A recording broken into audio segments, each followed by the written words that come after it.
बहुए के आने वाले सीन्स में आप देखने वाले हैं कि ईमान के भी अब अच्छे दिन आ चुके हैं, क्योंकि ईमान अब जिस लगन के साथ काम कर रही है अब वो बहुत ही जल्द एक हाई फाई ज़िंदगी जीने पर मजबूर हो जाएगी और सारा ऑफिस ही उसके नीचे फिर काम करने लग जाएगा। तब ईमान एक कामयाब लड़की बन जाएगी, जबकि शाहवीर जो कि अब गाड़ी भी बहुत जल्द बेच देगा और बेच कर खा जाएगा, क्योंकि अब शाहवीर के पास कुछ भी नहीं बचेगा। जिसके पास एक लौती गाड़ी है जो कि सबके पैसों से मिलकर ली हुई है, मगर शाहवीर अकेला ही उसे बेच खाएगा और तब घर में और भी ज्यादा फसाद पैदा होगा, क्योंकि महानूर के साथ शाहवीर की जो 4 दिन की मोहब्बत से वो अभी से पूरी होते हुए दिखाई दे रही है। और महानूर जिसने शाहवीर से शादी इसीलिए की थी ताकि वो बचे कुचे पैसे भी शाहवीर से निकलवा सके और उसके साथ जिंदगी गुजार सके, मगर शाहवीर ऐसा लड़का बिल्कुल भी नहीं है। उसने भी सिर्फ महानूर से इसीलिए शादी की थी क्योंकि महानूर एक अच्छे घराने से ताल्लुक रखती है,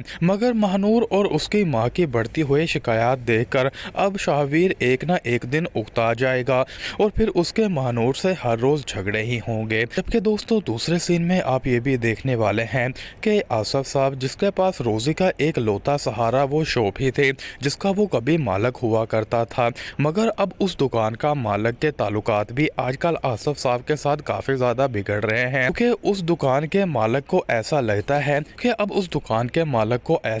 है कि आसफ साहब के उस दुकान पर काम करने से सबको ऐसा ही लगता है कि वो मालिक नहीं बल्कि अब भी आसफ साहब हैं। इसीलिए वो अब आसफ साहब पर बात बात पर गुस्सा करने लग जाएगा और तब कभी आसफ साहब एक दिन थोड़ा सा दुकान पर आने से लेट होगा तो वो बहुत जल्द उसे भी काम से निकाल देगा। तो दोस्तों इस तरह से आसफ साहब की जिंदगी में और ज्यादा जलालत आने वाली है। दोस्तों सब आप आने वाले एपिसोड्स में देखेंगे।